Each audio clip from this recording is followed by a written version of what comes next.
Hello दोस्तों, स्वागत है आपका अपने ही यूट्यूब चैनल किस्से कहानियों की ऑडियो लाइब्रेरी पर। अभी हम सुन रहे हैं मुंशी प्रेमचंद्र द्वारा रचित उपन्यास कायाकल्प का भाग 7। तो चलिए सुनते हैं आज का भाग। रानी देवप्रिया का सिर राजकुमार के पैरों पर था और आंखों से आंसू बह रहे थे। उनकी ओर ताकते हुए विचित्र भय हो रहा था। उसे कुछ कुछ संदेह हो रहा था कि मैं सो तो नहीं रही हूँ। कोई मनुष्य माया के दुर्भेद्य अंधकार को कैसे चीर सकता है? जीवन और मृत्यु के मध्यवर्ती अपार विस्मित सागर को कैसे पार कर सकता है? जिसमें यह सामर्थ्य हो वह मनुष्य नहीं, प्रेत योनि का जीव है। यह विचार आते ही रानी का सारा शरीर कांप उठा, पर इस भय के साथ ही उसके मन में उत्कंठा हो रही थी कि उन्हीं के चरणों में लिपटी हुई इसी क्षण प्राण त्याग दूं। राजकुमार उसके पति हैं, इसमें तो संदेह न था। संदेह केवल यह था कि मेरे साथ यह कोई प्रेत लीला तो नहीं कर रहे हैं। वह रह रहकर छिपी हुई निगाहों से उनके मुख की ओर ताकती थी, मानो निश्चय कर रही हो कि पति ही हैं या मुझे भ्रम हो रहा है।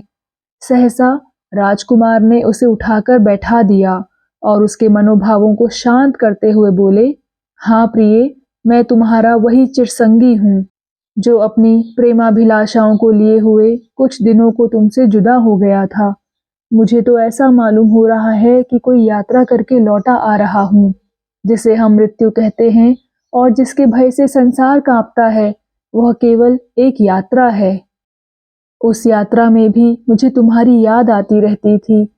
विकल होकर आकाश में इधर उधर दौड़ा करता था। प्रायः सभी प्राणियों की यही दशा थी। कोई अपने संचित धन का अपव्यय देख देख कर कुढ़ता था, कोई अपने बाल बच्चों को ठोकरें खाते देख कर रोता था। वे दृश्य इस मृत्यु लोक के दृश्यों से कहीं करुणाजनक, कहीं दुखमय थे। कितने ही ऐसे जीव दिखाई दिए जिनके सामने यहाँ सम्मान से मस्तक झुकता था, वहां उनका नग्न स्वरूप देखकर उनसे घृणा होती थी। यह कर्मलोक है, वहां भोग लोक और कर्म का दंड कर्म से कहीं भयंकर होता है। मैं भी उन्हीं अभागों में था। देखता था कि मेरे प्रेम सिंचित उद्यान को भांति भांति के पशु कुचल रहे हैं। मेरे प्रणय के पवित्र सागर में हिंसक जल जंतु दौड़ रहे हैं और देख देख कर क्रोध से विह्वल हो जाता था। अगर मुझ में वज्र गिराने की सामर्थ्य होती तो गिराकर उन पशुओं का अंत कर देता। मुझे यही जलन थी। कितने दिनों मेरी यह अवस्था रही इसका कुछ निश्चय नहीं कर सकता, क्योंकि वहां समय का बोध कराने वाली मात्राएं न थी। पर मुझे तो ऐसा जान पड़ता था कि इस दशा में पड़े हुए मुझे कई युग बीत गए। रोज नई नई सूरतें आती और पुरानी सूरतें लुप्त होती रहती थी। सहसा एक दिन मैं लुप्त हो गया। कैसे लुप्त हुआ यह याद नहीं, पर होश आया तो मैंने अपने को बालक के रूप में पाया। मैंने राजा हर्षपुर के घर में जन्म लिया था। इस नए घर में मेरा लालन पालन होने लगा। ज्यों-ज्यों बढ़ता था, स्मृति पर पर्दा सा पड़ता जाता था। पिछली बातें भूलता जाता था। यहाँ तक कि जब बोलने की सामर्थ्य हुई तो माया अपना काम पूरा कर चुकी थी। बहुत दिनों तक अध्यापकों से पढ़ता रहा। मुझे विज्ञान में विशेष रुचि थी। भारतवर्ष में विज्ञान की कोई अच्छी प्रयोगशाला न होने के कारण मुझे यूरोप जाना पड़ा। वहां मैं कई वैज्ञानिक परीक्षाएं करता रहा। जितना ही रहस्यों का ज्ञान बढ़ता था, उतनी ही ज्ञान पिपासा भी बढ़ती थी। किंतु इन परीक्षाओं का फल मुझे लक्ष्य से दूर लिए जाता था। मैंने सोचा था विज्ञान द्वारा जीव का तत्व निकाल लूंगा, पर 7 वर्षों तक अनवरत परिश्रम करने पर भी मनोरथ न पूरा हुआ। एक दिन मैं बर्लिन की प्रधान प्रयोगशाला में बैठा हुआ यही सोच रहा था कि एक तिब्बती भिक्षु आ निकला। मुझे चिंतित देखकर वह एक क्षण मेरी ओर ताकता रहा, फिर बोला, बालू से मोती नहीं निकलते, भौतिक ज्ञान से आत्मा का ज्ञान नहीं प्राप्त होता। मैंने चकित होकर पूछा, आपको मेरे मन की बात कैसे मालूम हुई? भिक्षु ने हंसकर कहा, आपके मन की इच्छा तो आपके मुख पर लिखी हुई है। जड़ से चेतन का ज्ञान नहीं होता, यह क्रिया ही उल्टी है। उन महात्माओं के पास जाओ जिन्होंने आत्मज्ञान प्राप्त किया है, वही तुम्हें वह मार्ग दिखाएंगे। मैंने पूछा, ऐसे महात्माओं के दर्शन कहाँ होंगे? मेरा तो अनुमान है कि वह विद्या ही लोप हो गई और उसके जानने का जो दावा करते हैं वे बने हुए महात्मा हैं। भिक्षु ने कहा, यथार्थ कहते हो, लेकिन अब भी खोजने से ऐसे महात्मा मिल जाएंगे। तिब्बत की तपोभूमि में आज भी ऐसी महान आत्माएं हैं जो माया का रहस्य खोल सकती हैं। हाँ, जिज्ञासा की सच्ची लगन चाहिए। मेरे मन में बात बैठ गई। तिब्बत की चर्चा बहुत दिनों से सुनता आता था। भिक्षु से वहां की कितनी ही बातें पूछता रहा। अंत में उसी के साथ तिब्बत चलने की ठहरी। मेरे मित्रों को यह बात मालूम हुई तो वे भी मेरे साथ चलने पर तैयार हो गए। हमारी एक समिति बनाई गई जिसमें 2 अंग्रेज, 2 फ्रेंच और 2 जर्मन थे। अपने साथ नाना प्रकार के यंत्र लेकर हम लोग अपने मिशन पर चले। मार्ग में किन किन कठिनाइयों का सामना करना पड़ा, वहां कैसे पहुंचे, विहारों में क्या क्या दृश्य देखे, इसकी चर्चा करने लगूं तो कई दिन लग जाएंगे। कई बार तो हम लोग मरते मरते बचे, लेकिन वहां चित्त को जो शांति मिली उसके लिए हम मर भी जाते तो दुख ना होता। अंग्रेजों को तो सफलता ना हुई क्योंकि वे तिब्बत की सैनिक स्थिति का निरीक्षण करने आए थे और भिक्षुओं ने उनकी नीयत भांप ली थी। लेकिन शेष चारों मित्रों ने तो पाली और संस्कृत के ऐसे ऐसे ग्रंथ खोज निकाले कि उन्हें यहाँ से ले जाना कठिन हो गया। जर्मन तो ऐसे प्रसन्न थे मानो उन्हें कोई प्रदेश हाथ आ गया हो। शरद ऋतु थी, जलाशय हिम से ढक गए थे, चारों ओर बर्फ दिखाई देती थी। मेरे मित्र लोग तो पहले ही चले गए थे, अकेला मैं ही रह गया था। एक दिन संध्या समय मैं इधर उधर विचरता हुआ एक शिला पर जाकर खड़ा हो गया। सामने का दृश्य अत्यंत मनोरम था, मानो स्वर्ग का द्वार खुला हुआ है। उसका बखान करना उसका अपमान करना है। मनुष्य की वाणी में न इतनी शक्ति है, न शब्दों में इतना चित्र। इतना ही कह देना काफी है, वह दृश्य अलौकिक था, स्वर्गोपम था। विशाल दृश्यों के सामने हम मंत्रमुग्ध से हो जाते हैं, अवाक होकर ताकते हैं, कुछ कह नहीं सकते। मौन आश्चर्य की दशा में खड़ा ताक ही रहा था कि सहसा मैंने एक वृद्ध पुरुष को सामने की गुफा से निकलकर पर्वत शिखर की ओर जाते देखा। जिन शिलाओं पर कल्पना के भी पांव डगमगा जाएं, उन पर वह इतनी सुगमता से चले जाते थे कि विस्मय होता था। बड़े बड़े दर्रों को इस भांति फांद जाते थे मानो छोटी छोटी नालियां हैं। मनुष्य की यह शक्ति की वह उस हिम से ढके हुए दुर्गम श्रृंग पर इतनी चपलता से चला जाए, और मनुष्य भी वह जिसके सिर के बाल सन की भांति सफेद हो गए थे। मुझे ख्याल आया कि इतना पुरुषार्थ प्राप्त करना किसी सिद्ध का ही काम है। मेरे मन में उनके दर्शन की तीव्र उत्कंठा हुई, पर मेरे लिए ऊपर चढ़ना असाध्य था। वह न जाने फिर कब तक उतरें, कब तक वहां खड़ा रहना पड़े। उधर अंधेरा बढ़ता जाता था। आखिर मैंने निश्चय किया कि आज चलूं, कल से रोज दिन भर यहीं बैठा रहूंगा। कभी ना कभी तो दर्शन होंगे ही। मेरा मन कह रहा था कि इन्हीं से तुझे आत्मज्ञान प्राप्त होगा। दूसरे दिन मैं प्रातःकाल वहां आकर बैठ गया और सारे दिन शिखर की ओर टकटकी लगाए देखता रहा, पर चिड़िया का पूत भी ना दिखाई दिया। 1 महीने तक यही मेरा नित्य का नियम रहा। रात भर विहार में पड़ा रहता, दिन भर शिला पर बैठा रहता, पर महात्मा जी न जाने कहाँ गायब हो गए थे। उनकी झलक तक न दिखाई देती थी। मैंने कई बार ऊपर चढ़ने का प्रयत्न किया, पर 100 गज से आगे न जा सका।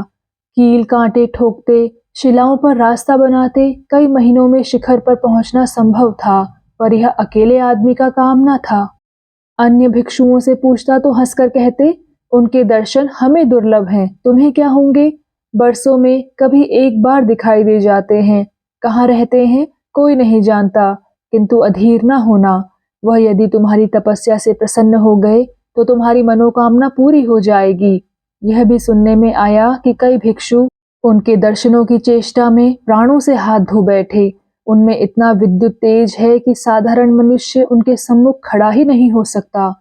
उनकी नेत्र ज्योति बिजली की तरह हद स्थल में लगती है। जिसने यह आघात सह लिया उसकी तो कुशल है, जो नहीं सह सकता वह वहीं खड़ा खड़ा भस्म हो जाता है। कोई योगी ही उनसे साक्षात कर सकता है। यह बातें सुन सुनकर मेरी भक्ति और भी दृढ़ होती चली जाती थी। मरूं या जीऊं, पर उनके दर्शन अवश्य करूंगा, यह धारणा मन में जम गई। योगी की क्रियाएं तो पहले ही करने लगा था, इसलिए मुझे विश्वास था कि मैं उनके तेज का सामना कर सकता हूँ। दिव्य ज्ञान प्राप्त करने के प्रयत्न में मर जाना भी श्रेय की बात होगी।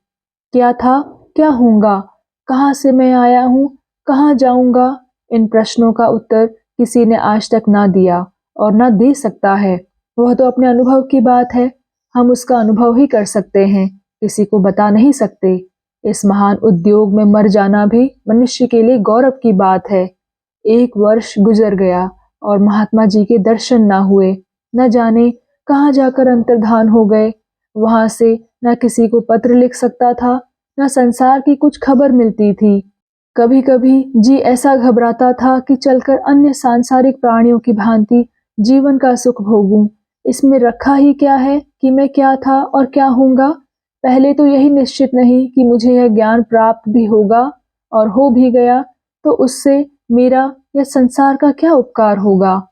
बिना इन रहस्यों को जाने भी जीवन को उच्च और पवित्र बनाया जा सकता है। वहां की सुरम्यता अजीर्ण हो गई। वह कमनीय प्राकृतिक छटा आंखों में खटकने लगी। विवश होकर स्वर्ग में भी रहना पड़े तो वह नरक तुल्य हो जाए। अंत में एक दिन मैंने निश्चय किया कि अब जो होना हो सो हो, इस पर्वत श्रृंग पर अवश्य चढ़ूंगा। यह निश्चय करके मैंने चढ़ना शुरू किया, लेकिन दिन गुजर गया और मैं 100 गज से आगे ना जा सका। मेरी चढ़ाई उन विज्ञान की खोजियों की सी न थी जो सभी साधनों से लैस होते हैं। मैं अकेला था, ना कोई यंत्र, ना मंत्र, ना कोई रक्षक, ना प्रदर्शक। भोजन का भी ठिकाना नहीं, प्राणों पर खेलना था। करता क्या, ज्ञान के मार्ग में यंत्रों का जिक्र ही क्या। आत्मसमर्पण तो उसकी पहली क्रिया है। जानता था कि मर जाऊंगा, किंतु पड़े पड़े मरने से उद्योग करते हुए मरना ज्यादा अच्छा है। पहली रात मैंने एक चट्टान पर बैठकर काटी। बार बार झपकियां आती थी, पर चौंक पड़ता था। जरा चूका और रसातल पहुंचा। इतनी कुशल थी कि गर्मी के दिन आ गए थे। हिम का गिरना बंद था, पर जहां इतना आराम था वहां पिघली हुई हिमशिलाओं के गिरने से क्षण मात्र में जीवन से हाथ धोने की शंका भी थी। वह भयंकर निशा, यह भयंकर जद वह भयंकर निशा, यह भयंकर जंतुओं की गरज और तड़प याद करता हूँ तो आज भी रोमांच हो जाता है। बार बार पूर्व दिशा की ओर ताकता था, पर निर्दयी सूर्य उदय होने का नाम न लेता था।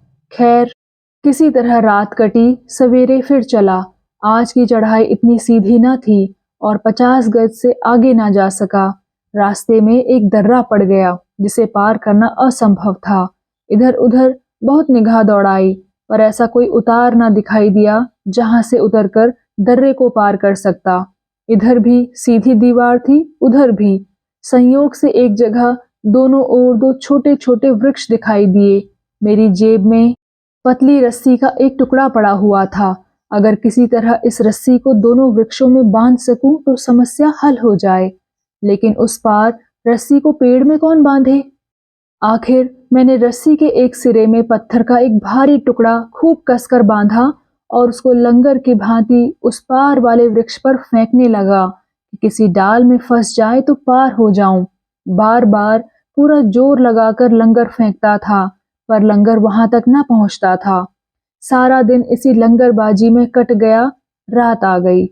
शिलाओं पर सोना जान जोखिम था, इसलिए वह रात मैंने वृक्ष पर ही काटने की ठानी। मैं उस पर चढ़ गया और 2 डालों में रस्सी फंसा फंसा कर एक छोटी सी खाट बना ली। आधी रात गुजरी थी कि बड़े जोर का धमाका हुआ। उस अथाह खो में कई मिनट तक उसकी आवाज गूंजती रही। सवेरे देखा तो बर्फ की एक बड़ी शिला ऊपर से पिघलकर गिर पड़ी थी और उस दर्रे पर उसका एक पुल सा बन गया था। मैं खुशी के मारे फूला ना समाया। जो मेरे किए कभी ना हो सकता था, वह प्रकृति ने अपने आप ही कर दिया।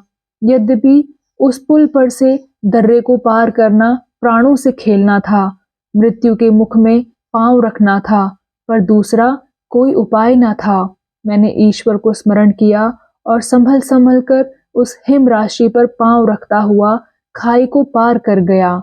इस असाध्य साधना में सफल होने से मेरे मन में यह धारणा होने लगी कि मैं मर नहीं सकता। कोई अज्ञात शक्ति मेरी रक्षा कर रही है। किसी कठिन कार्य में सफल हो जाना आत्मविश्वास के लिए संजीवनी के समान है। मुझे पक्का विश्वास हो गया कि मेरा मनोरथ अवश्य पूरा होगा। उस पार पहुंचते ही सीधी चट्टान मिली। दर्रे के किनारे और चट्टान में केवल एक बालिश्त और कहीं-कहीं एक हाथ का अंतर था। उस पतले रास्ते पर चलना तलवार की धार पर पैर रखना था। चट्टान से चिमट-चिमट कर चलता हुआ 2-3 घंटों के बाद मैं एक ऐसे स्थान पर जा पहुंचा जहां चट्टान की तेजी बहुत कम हो गई थी। मैं लेटकर ऊपर को रेंगने लगा। संभव था मैं संध्या तक इस तरह रेंगता रहा, पर संयोग से एक समतल शिला मिल गई और उसे देखते ही मुझे जोर की थकान मालूम होने लगी। जानता था कि यहाँ सोकर फिर उठने की नौबत ना आएगी, पर जरा से लेट जाने के लोभ को मैं किसी तरह संवरण न कर सका। नींद को दूर रखने के लिए एक गीत गाने लगा, लेकिन न जाने कब आंखें झपक गई। कह नहीं सकता कि कितनी देर तक सोया। जब नींद खुली और चाहा कि उठूं, तो ऐसा मालूम हुआ कि ऊपर मनो बोझ रखा हुआ है। सब अंग जकड़े हुए थे। कितना ही जोर मारता था, पर अपनी जगह से हिल ना सकता था। चेतना किसी डूबते हुए नक्षत्र की भांति डूबती जाती थी। समझ गया कि जीवन से इतने दिनों तक का ही साथ था। पूर्व स्मृतियां चेतना की अंतिम जागृति की भांति जागृत हो गई। अपनी मूर्खता पर पछताने लगा। व्यर्थ प्राण खोए। इतना जानने से ही तो उद्धार न होगा कि मैं पूर्व जन्म में क्या था। यह ज्ञान न रखते हुए भी संसार में एक से एक ज्ञानी, एक से एक प्रणवीर, एक से एक धर्मात्मा हो गए। क्या उनका जीवन सार्थक हुआ? यही सोचते सोचते न जाने कब मेरी चेतना का अपहरण हो गया। जब मेरी आंख खुली तो देखा कि एक छोटी सी कुटी में मृग चर्म पर कंबल ओढ़े पड़ा हुआ हूँ और एक पुरुष बैठा मेरे मुख की ओर वात्सल्य दृष्टि से देख रहा है। मैंने इन्हें पहचान लिया। यह वही महात्मा थे जिनके दर्शनों के लिए मैं लालायित हो रहा था। मुझे आंखें खोलते देखकर वह सदैव भाव से मुस्कुराए और बोले, हिमशैया कितनी प्रिय वस्तु है। क्या पुष्पशैया पर तुम्हें कभी इतना सुख मिला था? मैं उठ बैठा और महात्मा के चरणों पर सिर रखकर बोला, आपके दर्शनों से मेरा जीवन सफल हो गया। आपकी दया न होती तो शायद वही मेरा अंत हो जाता। महात्मा बोले, अंत कभी किसी का नहीं होता। जीवन अनंत है। हाँ, अज्ञानवश हम ऐसा समझ लेते हैं। मैंने बोला, मुझे आपके दर्शनों की बड़ी इच्छा थी। आप में अमानुषीय शक्ति है। महात्मा बोले, इसलिए ऐसा समझते हो कि तुमने मुझे शिलाओं पर चढ़ते देखा है? यह तो अमानुषीय शक्ति नहीं है। यह तो साधारण मनुष्य भी अभ्यास से कर सकता है। मैंने कहा, आपने योग द्वारा ही यह बल प्राप्त किया होगा। महात्मा बोले, नहीं, मैं योगी नहीं प्रयोगी हूँ। आपने डार्विन का नाम सुना होगा। पूर्व जन्म में मेरा ही नाम डार्विन था। मैंने विस्मित होकर कहा, आप ही डार्विन थे? महात्मा बोले, हाँ, उन दिनों मैं प्राणी शास्त्र का प्रेमी था। अब प्राण शास्त्र का खोजी हूँ। सहसा मुझे अपनी देह में एक अद्भुत शक्ति का संचालन होता हुआ मालूम हुआ। नाड़ी की गति तीव्र हो गई। आंखों से ज्योति की रेखाएं से निकलने लगी। वाणी में ऐसा विकास हुआ मानो कोई कली खिल गई हो। मैं फुर्ती से उठ बैठा और महात्मा जी के चरणों पर झुकने लगा, किंतु उन्होंने मुझे रोक कर कहा, तुम मुझे शिलाओं पर चलते देख विस्मित हो गए, पर वह समय आ रहा है जब आने वाली जाति जल, स्थल और आकाश में समान रीति से चल सकेगी। यह मेरा विश्वास है। पृथ्वी का क्षेत्र उन्हें छोटा मालूम होगा। वह पृथ्वी से अन्य पिंडों में उतनी सुगमता से आ जा सकेंगे जैसे एक देश से दूसरे देश में। मैंने कहा, आपको अपने पूर्व जन्म का ज्ञान योग द्वारा ही हुआ होगा ना? महात्मा बोले, नहीं, मैं पहले ही कह चुका हूँ कि मैं योगी नहीं प्रयोगी हूँ। तुमने तो विज्ञान पढ़ा है। क्या तुम्हें मालूम नहीं कि संपूर्ण ब्रह्मांड विद्युत का अपार सागर है? जब हम विज्ञान द्वारा मन के गुप्त रहस्य जान सकते हैं, तो क्या अपने पूर्व संस्कार न जान सकेंगे? केवल स्मृति को जगा देने से ही पूर्व जन्म का ज्ञान हो जाता है। मैंने प्रश्न किया, मुझे भी वह ज्ञान प्राप्त हो सकता है क्या? महात्मा बोले, मुझे हो सकता है तो आपको क्यों ना हो सकेगा? अभी तो आप थके हुए हैं, कुछ भोजन करके स्वस्थ हो जाइए तो मैं आपको अपनी प्रयोगशाला की सैर कराऊं। मैंने प्रश्न किया, क्या आपकी प्रयोगशाला भी यही है? महात्मा बोले, हाँ, इसी कमरे से मिली हुई है। आप क्या भोजन करना चाहते हैं? मैंने कहा, उसके लिए आप कोई चिंता ना करें, आपका जूठन मैं भी खा लूंगा। महात्मा हंसकर बोले, अभी नहीं खा सकते, अभी तुम्हारी पाचन शक्ति इतनी बलवान नहीं है। तुम जिन पदार्थों को खाद्य समझते हो उन्हें मैंने बरसों से नहीं खाया। मेरे लिए उदर को स्थूल वस्तुओं से भरना वैसा ही अवैज्ञानिक है जैसे इन वायुयान के दिनों में बैलगाड़ी पर चलना। भोजन का उद्देश्य केवल संचालन शक्ति को उत्पन्न करना है। जब वह शक्ति हमें भोजन करने की अपेक्षा कहीं आसानी से मिल सकती है तो उदर को क्यों अनावश्यक वस्तुओं से भरे? वास्तव में आने वाली जाति उदर विहीन होगी। यह कहकर उन्होंने मुझे थोड़े से फल खिलाए जिनका स्वाद आज तक याद करता हूँ। भोजन करते ही मेरी आंखें खुल सी गई। ऐसे फल न जाने किस बाग में पैदा होते होंगे। यहाँ की विद्युतमय वायु ने पहले ही आश्चर्यजनक स्फूर्ति उत्पन्न कर दी थी। यह भोजन करके तो मुझे ऐसा मालूम होने लगा कि मैं आकाश में उड़ सकता हूँ। वह चढ़ाई जिसे मैं असाध्य समझ रहा था अब तुच्छ मालूम होती थी। अब महात्मा जी मुझे अपनी प्रयोगशाला की सैर कराने चले। यह एक विशाल गुफा थी जिसके विस्तार का अनुमान करना कठिन था। उसकी चौड़ाई 500 हाथ से कम ना रही होगी। लंबाई उसकी चौगुनी थी। ऊंची इतनी कि हमारे ऊंचे ऊंचे मीनार भी उसके पेट में समा सकते हैं। बौद्ध मूर्तिकारों की अद्भुत चित्रकला यहाँ भी विद्यमान थी। यह पुराने समय का कोई विहार था। महात्मा जी ने उसे प्रयोगशाला बना लिया था। प्रयोगशाला में कदम रखते ही मैं एक दूसरी दुनिया में पहुंच गया। जेनेवा नगर आंखों के सामने था और एक भवन में राष्ट्रों के मंत्री बैठे हुए किसी राजनीतिक विषय पर बहस कर रहे थे। उनकी आंखों के इशारे, होठों का हिलना और हाथों का उठना साफ दिखाई देता था। उनके मुख से निकला हुआ एक एक शब्द साफ साफ कानों में आता था। एक क्षण के लिए मैं धोखे में आ गया कि जेनेवा में ही बैठा हूँ। जरा और आगे बढ़ा तो संगीत की ध्वनि कानों में आई। मैंने यूरोप में यह आवाज सुनी थी, पहचान गया, पेड्रोस्की की आवाज थी। मेरे आश्चर्य की सीमा न रही। जिन आविष्कारों का बड़े बड़े विद्वानों को आभास मात्र था वे सब यहाँ अपने समुन्नत पूर्ण रूप में दिखाई दे रहे थे। इस निर्जन स्थान में आबादी से कोसों दूर इतनी ऊंचाई पर कैसे इन प्रयोगों में सफलता हुई ईश्वर ही जान सकते हैं। महात्मा लोग तो योग की क्रियाओं में ही कुशल होते हैं। अध्यात्म उनका क्षेत्र है। विज्ञान पर उन्होंने कैसे आधिपत्य जमाया? महात्मा जी मेरी ओर देखकर मुस्कुराए और बोले, विज्ञान अंतःकरण को भी गुप्त नहीं छोड़ता। तुम्हें इन बातों से आश्चर्य हो रहा है, पर यथार्थ यह है कि विज्ञान ने योग को बहुत सरल कर दिया है। वह बहिर्जगत से अब धीरे धीरे अंतर जगत में प्रवेश कर रहा है। मनोयोग की जटिल क्रियाओं द्वारा जो सिद्धि वर्षों में प्राप्त होती थी वह अब क्षणों में हो जाती है। कदाचित वह समय दूर नहीं कि हम विज्ञान द्वारा मोक्ष भी प्राप्त कर सकेंगे। मैंने पूछा, क्या पूर्व समय का ज्ञान भी किसी प्रयोग द्वारा हो सकता है? महात्मा बोले, हो सकता है, लेकिन उससे किसी उपकार की आशा नहीं। विज्ञान अगर प्राणियों का उपकार न करे तो उसका मिट जाना ही अच्छा। केवल जिज्ञासा को शांत करने, विलास में योग देने या यथार्थ की सहायता करने के लिए योग करना उसका दुरुपयोग करना है।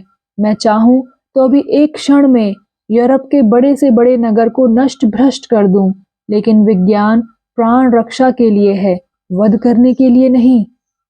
मुझे निराशा तो हुई पर आग्रह ना कर सका। शाम तक प्रयोगशाला के यंत्रों को देखता रहा, किंतु उनमें अब मन न लगता था। यही धुन सवार थी कि कैसे यह दुस्तर कार्य सिद्ध करूं। आखिर उन्हें किसी तरह पसीजते ना देखकर मैंने उसी हिकमत से काम लिया जो निरुपायों का आधार है। बोला, भगवन, आपने वह सब कर दिखाया जिसका संसार के विज्ञान वेत्ता अभी केवल स्वप्न देख रहे हैं। महात्मा जी पर इन शब्दों का वही असर पड़ा जो मैं चाहता था। यद्यपि मैंने यथार्थ ही कहा था, लेकिन कभी कभी यथार्थ भी खुशामद का काम कर जाता है। प्रसन्न होकर बोले, मैं गर्व तो नहीं करता, पर ऐसी प्रयोगशाला संसार में दूसरी नहीं है। मैंने कहा, यूरोप वालों को खबर मिल जाए तो आपको आराम से बैठना मुश्किल हो जाए। महात्मा बोले, मैंने कितनी ही नई नई बातें खोज निकाली, पर उनका गौरव आज दूसरों को प्राप्त है।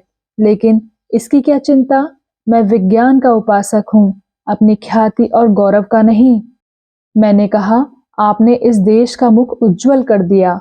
महात्मा बोले, मेरा यान आकाश में जितनी ऊंचाई तक पहुंच सकता है, उसकी यूरोप वाले कल्पना भी नहीं कर सकते। मुझे विश्वास है कि शीघ्र ही मेरी चंद्रलोक की यात्रा सफल होगी।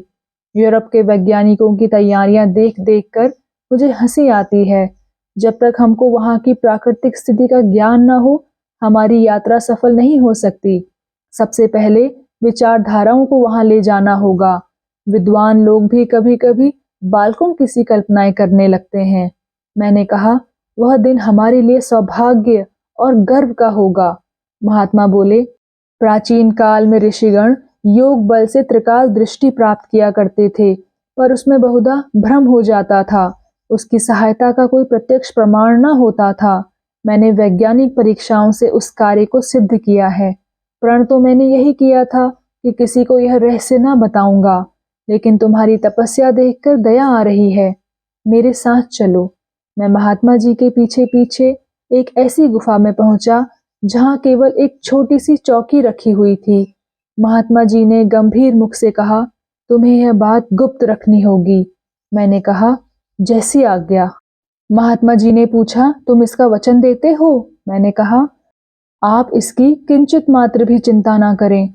महात्मा जी बोले, अगर किसी यश और धन के इच्छुक को यह खबर मिल गई तो वह संसार में एक महान क्रांति उपस्थित कर देगा और कदाचित मुझे प्राणों से हाथ धोना पड़े।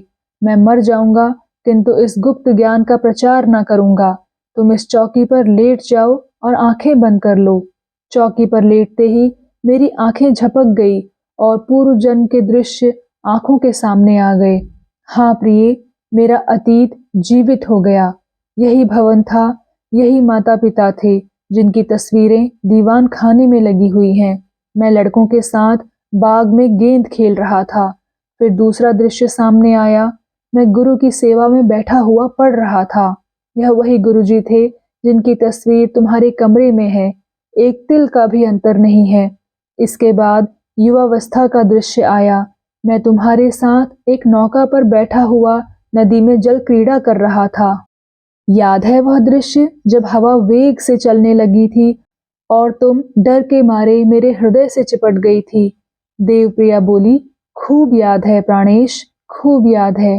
राजकुमार ने कहा, वह दृश्य याद है जब मैं लता कुंज में घास पर बैठा हुआ तुम्हें पुष्पाभूषणों से अलंकृत कर रहा था। देवप्रिया बोली, हाँ प्राणनाथ, खूब याद है, यही तो स्थान है। राजकुमार बोले, पांचवा दृश्य वह था जब मैं मृतशैया पर पड़ा हुआ था। माता पिता सिरहाने खड़े थे और तुम मेरे पैरों पर सिर रखे रो रही थी। याद है? देवप्रिया बोली, हाय प्राणनाथ, वह दिन कैसे भूल सकती हूँ। राजकुमार बोले, एक क्षण में मेरी आंखें खुल गई, पर जो कुछ देखा था वह सब आंखों में फिर रहा था, मानो बचपन की बातें हों। मैंने महात्मा से पूछा, मेरे माता पिता जीवित हैं क्या? उन्होंने एक क्षण आंखें बंद करके सोचने के बाद कहा, उनका देहावसान हो गया है।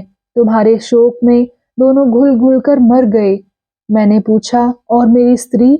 महात्मा बोले, वह अभी जीवित है। मैंने पूछा, किस नगर में है? महात्मा बोले, काशी के समीप जगदीशपुर में। किंतु तुम्हारा वहां जाना उचित नहीं। यह ईश्वरी इच्छा के विरुद्ध होगा और संस्कारों के क्रम को पलटना अनिष्ट का मूल है। मैंने उस समय तो कुछ न कहा, पर उसी क्षण मैंने तुमसे मिलने का दृढ़ संकल्प कर लिया। मुझे अब वहां एक एक क्षण एक एक युग सा हो गया। 2 दिन तो मैं किसी तरह रहा। तीसरे दिन मैंने महात्मा जी से विदा होकर प्रस्थान कर दिया। महात्मा जी बड़े प्रेम से मुझसे गले मिले और चलते चलते ऐसी क्रिया बतलाई जिसके द्वारा हम अपनी आयु और बल को इच्छा अनुसार बढ़ा सकते हैं। तब मुझे गले से लगाकर एक यान पर बैठा दिया। यान मुझे हरिद्वार पहुंचाकर आप ही आप लौट गया। यह उनके यानों की विशेषता है। हरिद्वार से मैं सीधा हर्षपुर पहुंचा और 1 सप्ताह तक माता पिता की सेवा में रहकर यहाँ आ पहुंचा। तुमसे मिलने के पहले मैं कई बार इधर निकला। यहाँ की हर एक वस्तु मेरी जानी पहचानी मालूम होती थी। 2-4 पुराने दोस्त भी दिखलाई दिए, पर उनसे मैं बोला नहीं। एक दिन जगदीशपुर की सैर भी कराया। ऐसा मालूम होता था कि मेरी बाल्यावस्था वहीं गुजरी हो। तुमसे मिलने के पहले कई दिन गहरी चिंता में पड़ा रहा। एक विचित्र शंका होती थी। अकस्मात तुमसे पार्क में मुलाकात हो गई। कह नहीं सकता तुम्हें देखकर मेरे चित्त की क्या दशा हुई। ऐसा जी चाहता था दौड़कर हृदय से लगा लूं। महात्मा के अंतिम शब्द भूल गए और मैं वहां तुमसे मिल गया। देवप्रिया ने रोते हुए कहा, प्राणनाथ, आपके दर्शन पाते ही मेरा हृदय गदगद हो गया। ऐसा मालूम हुआ मानो आपसे मेरा पुराना परिचय है, मानो मैंने आपको कहीं देखा है। आपने एक दृष्टि में मेरे मन के उन भावों को जागृत कर दिया जिन्हें मेरी विलासिता ने कुचल कुचल कर शिथिल कर दिया था। स्वामी, मैं आपके चरणों को स्पर्श करने योग्य नहीं हूँ, लेकिन जब तक जीऊंगी तब तक आपकी स्मृति को हृदय में संचित रखूंगी। राजकुमार बोले, प्रिय, तुम्हें मालूम है विवाह का संबंध देह से नहीं आत्मा से है। क्या आत्मा अनंत और अमर नहीं? देवप्रिया ने इसका कोई उत्तर न दिया। प्रश्न सूचक नेत्रों से राजकुमार की ओर ताकने लगी। राजकुमार बोले, तो अब तुम्हें मेरे साथ चलने में कोई आपत्ति नहीं है? देवप्रिया ने रुंधे हुए कंठ से कहा, प्राणनाथ, आप मुझसे यह प्रश्न क्यों करते हैं? आप मेरा उद्धार कर रहे हैं। आपको छोड़कर और किसकी शरण जाऊंगी? अब तो आप मुझे मार मार कर भी भगाएं तो आपका दामन ना छोड़ूंगी। स्वामी, यह शुभ अवसर जीते जी मिलेगा, इसकी तो स्वप्न में भी आशा न थी। मेरा सौभाग्य सूर्य इतने दिनों के बाद फिर उदय होगा, यह तो कदाचित मेरे देवताओं को भी ना मालूम होगा। न जाने किसके पुण्य प्रताप से मुझे यह दिन देखना नसीब हुआ है। कौन स्त्री इतनी सौभाग्यवती हुई है? आपको पाकर मैं सब कुछ पा गई। अब मुझे किसी बात की अभिलाषा नहीं रही। आपकी चेरी हूँ, वही चेरी जो एक बार आपके ऊपर अपना सर्वस्व अर्पण कर चुकी है। राजकुमार ने रानी को कंठ से लगाकर कहा, यह हमारा पुनर्संयोग है। देवप्रिया बोली, नहीं प्राणनाथ, मैं इसे प्रेम मिलन समझती हूँ। यह कहते कहते रानी चुप हो गई। उसे याद आ गया कि मुझ जैसी वृद्धा ऐसे देव रूप पुरुष के योग्य नहीं है। अभी दया के वशीभूत होकर यह मेरा उद्धार कर देंगे, पर दया कब तक प्रेम का पाठ खेलेगी? संभव है इनकी दया दृष्टि मुझ पर सदैव बनी रहे, लेकिन मैं रनिवास की युवतियों को कौन मुंह दिखाऊंगी? जनता के सामने कैसे निकलूंगी? उस दशा में तो दया मेरी रक्षा न कर सकेगी। यह अवस्था तो असह्य हो जाएगी। राजकुमार ने उनके मनोभावों को ताड़ कर कहा, प्रिय, तुम्हारे मन में शंकाओं का उठना स्वाभाविक है, लेकिन उन्हें निकाल डालो। मैं विलास का दास होता तो तुम्हारे पास आता ही नहीं। मेरे चित्त की वृत्ति वासना की ओर नहीं है। मैं रूप सौंदर्य का मूल्य जानता हूँ और उनका मुझ पर कोई आकर्षण नहीं हो सकता। मेरे लिए तो तुम इस रूप में भी उतनी ही प्रिय हो। हाँ, तुम्हारे संतोष के लिए मुझे वह क्रियाएं करनी पड़ेंगी जो महात्मा जी ने चलते चलते बताई थी, जिसके द्वारा मैंने मायान्धकार पर विजय पाई। उसके द्वारा काल की गति को भी पलट सकूंगा। मुझे पूरा विश्वास है कि मुरझाया हुआ फूल एक बार फिर हरा हो जाएगा। वही छवि, वही सौरभ, वही कोमलता फिर इसकी बलाएं लेंगी। लेकिन तुम्हें भी मेरे लिए बड़े बड़े त्याग करने पड़ेंगे। संभव है तुम्हें राजभवन के बदले किसी वन में वृक्षों के नीचे रहना पड़े।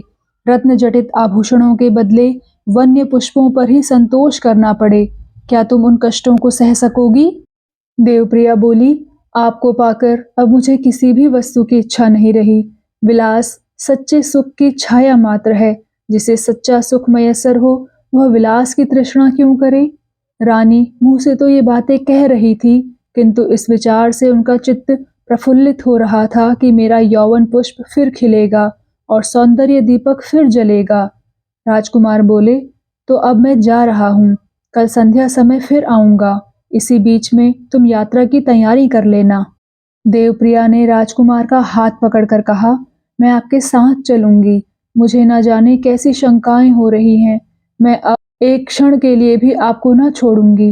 राजकुमार बोले, यूं चलने से लोगों के मन में भांति भांति की शंकाएं होंगी। मेरे पुनर्जन्म का किसी को विश्वास ना आएगा। लोग समझेंगे कि ऐब को छिपाने के लिए यह कथा गढ़ ली गई है। केवल कुत्सित प्रेम को छिपाने के लिए यह कौशल किया गया है। इसलिए तुम किसी तीर्थ यात्रा। रानी ने बात काट कर कहा, मुझे अब लोक निंदा का भय नहीं है। मैं यह कहने को तैयार हूं कि अपने प्राणपति के साथ जा रही हूं। राजकुमार ने मुस्कुराकर कहा, अगर मैं तुमसे दगा करूं तो? रानी ने भयातुर होकर कहा, प्राणनाथ, ऐसी बातें ना करो। मैं अपने को तुम्हारे चरणों पर अर्पण कर चुकी, लेकिन कुसंस्कारों से मुक्त नहीं हूं। यदि कोई आदमी कभी आकर मुझसे कहे कि इंद्रजाल का खेल कर रहे हैं, तो मैं नहीं कह सकती कि मेरी क्या दशा होगी। अलौकिक बातों को समझने के लिए अलौकिक बुद्धि चाहिए, और मैं इससे वंचित हूँ। मैं निष्कपट भाव से अपने मन की दुर्बलताएं प्रकट कर रही हूँ। मुझे क्षमा कीजिएगा। अभी बहुत दिन गुजरेंगे जब मैं इस स्वप्न को यथार्थ समझूंगी। इस स्वप्न को भंग न कीजिए। इस वक्त यही आराम कीजिए। रात बहुत बीत गई है। मैं तब तक कुंवर विशाल सिंह को सूचना दे दूं कि वह आकर अपना राज्य संभालें। कल मैं प्रातःकाल आपके साथ चलने को तैयार हो जाऊंगी। यह कहकर रानी ने राजकुमार के लिए भोजन लाने की आज्ञा दी। जब वह भोजन करने लगे तो आप ही खड़ी होकर उन्हें पंखा झलने लगी। ऐसा स्वर्गीय आनंद उसे प्राप्त न हुआ था। उसके मर्मस्थल में प्रेम और उल्लास की तरंगें उठ रही थी। जी चाहता था कि इसी क्षण इनके चरणों पर गिरकर प्राण त्याग दूं। कुंवर साहब लेटने गए तो रानी ने विशाल सिंह के नाम पत्र लिखा। कुंवर विशाल सिंह जी, इतने दिनों तक माया जाल में फंसे रहने के बाद मेरा चित्त संसार से विरक्त हो गया है। मैं तीर्थ यात्रा करने जा रही हूँ और शायद फिर ना लौटूंगी। किसी तीर्थ स्थान में ही अपने जीवन के शेष दिन काटूंगी। आपको उचित है कि आकर अपने राज्य का भार संभालें। मुझे खेद है कि मेरे कारण आपको बड़े बड़े कष्ट भोगने पड़े। आपने मेरे साथ जो अनीति की उसे भी मैं क्षमा करती हूँ। मायान्ध होकर हम सभी ऐसा करते हैं। मेरी आपसे इतनी ही प्रार्थना है कि मेरी लौंडियों और सेवकों पर दया कीजिएगा। मैं अपने साथ कोई चीज नहीं ले जा रही हूँ। मेरी ईश्वर से यही प्रार्थना है कि वह आपको सद्बुद्धि दे और आपकी कीर्ति देश देशांतरों में फैलाए। मैं आपको विश्वास दिलाती हूँ कि मेरे लिए इससे बढ़कर आनंद की कोई बात ना होगी। रानी देवप्रिया। यह पत्र लिखकर रानी ने मेज पर रखा ही था कि उन्हें ख्याल आया, मैं अपना राज्य क्यों छोड़ूं? मैं हर्षपुर से भी तो इसकी देखभाल कर सकती हूँ। साल में महीने 2 महीने के लिए यहाँ आना कौन मुश्किल है। चलकर प्राणनाथ से पूछूं, उन्हें इसमें कोई आपत्ति तो ना होगी। वह राजकुमार के कमरे के द्वार तक गई, पर अंदर कदम ना रख सकी। ख्याल आया, समझेंगे अभी तक इसकी तृष्णा बनी हुई है।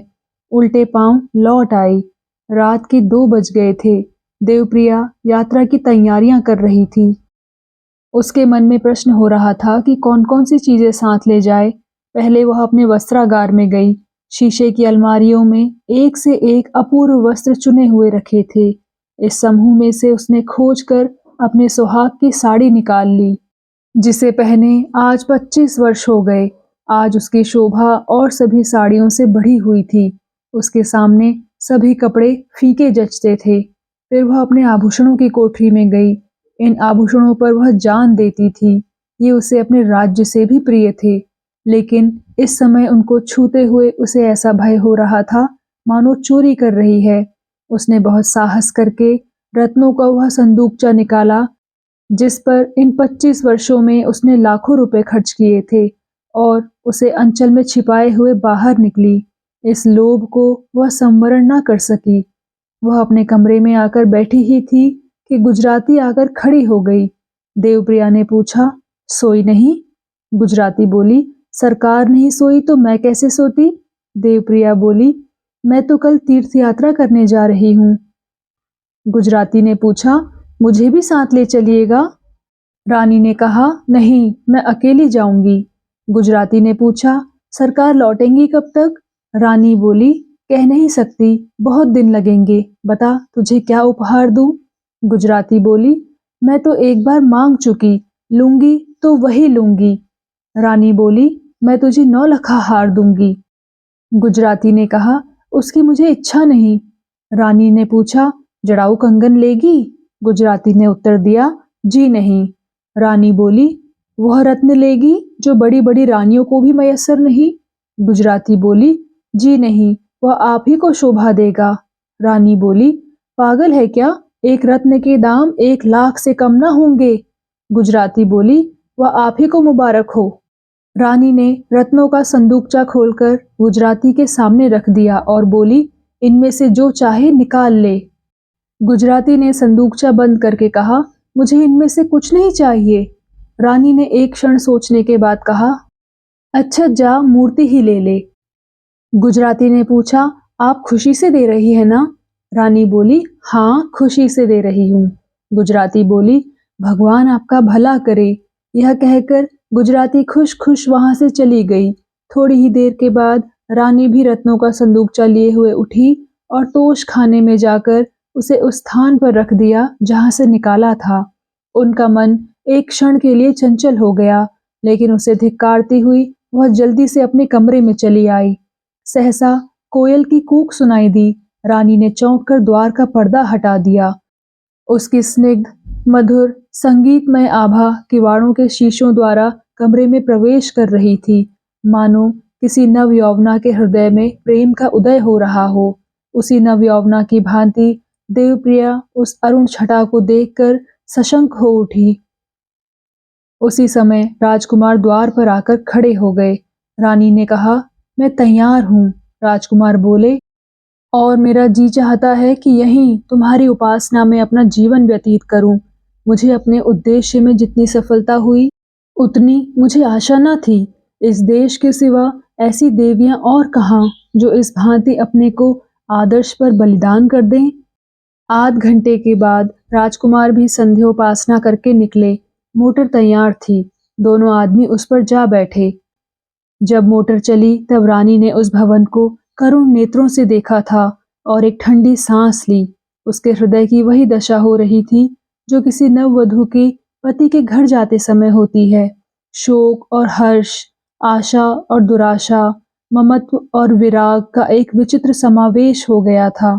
घर के नौकर चाकर, सिपाही प्यादे सभी सजल नेत्र खड़े थे और मोटर चली जा रही थी। तो दोस्तों, कैसा लगा आपको आज का भाग? कृपया कमेंट सेक्शन में आकर ज़रूर बताइएगा। और अगर आपने अभी तक इस चैनल को सब्सक्राइब नहीं किया है तो कृपया सब्सक्राइब भी ज़रूर कर लीजिएगा। मैं मिलती हूँ आपसे इसी कहानी के अगले भाग के साथ। तब तक के लिए धन्यवाद।